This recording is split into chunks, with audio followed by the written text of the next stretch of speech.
এটা কিন্তু common allegation এখন, মানে স্বৈরাচারের দোসর, আওয়ামী লীগ পুনর্বাসনকারী একজন সরকারি কর্মকর্তা, তো এই কাজগুলো করে তার কি লাভ? আমি তো আমার কাজ করতে এখানে এসেছি।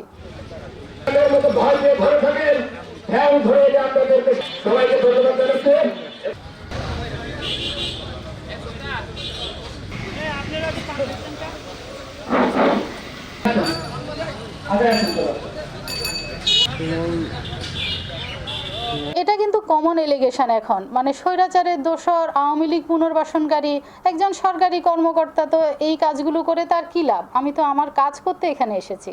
এটা কেন করছে, এটা বিভিন্ন উদ্দেশ্য হতে পারে। যেমন সামনে আমাদের হাট বাজারের আছে, আমি সব সময় 5ই আগস্টের আগে এবং পরে সব সময় আমি শক্তভাবে প্রশাসনটাকে যাতে চলে সেই পদক্ষেপগুলো নিয়েছি।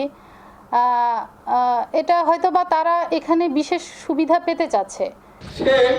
সে অন্যায়ের প্রতিবাদে সবসময় অন্যায়ের বিপক্ষে দাঁড়িয়েছে এবং আমরা সবাই জানি যে সে জনসাধারণ আপামর জনতার সবসময় পাশে আছে। একজন ইউনো হিসাবে তার মাসিক রুটিন অনুযায়ী প্রশাসনিক মিটিং থাকে, সেখানে আইন শৃঙ্খলা কমিটির সদস্য হওয়ার কারণে সকল সকল ইউনিয়নের দায়িত্বরত যারা চেয়ারম্যান আছেন তারা উপস্থিত হওয়াটা বাধ্যতামূলক থাকে আর কি।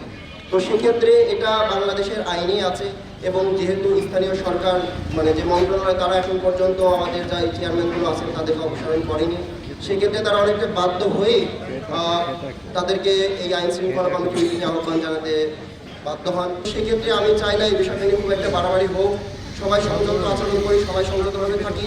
আপনারা জানেন দীর্ঘ 16 বছর ধরে এই জাতির উপর এক ফ্যাসিস্ট সরকার বসেছিল, যার ফলে আমরা স্বাধীনভাবে কথা বলতে ভুলে গিয়েছিলাম।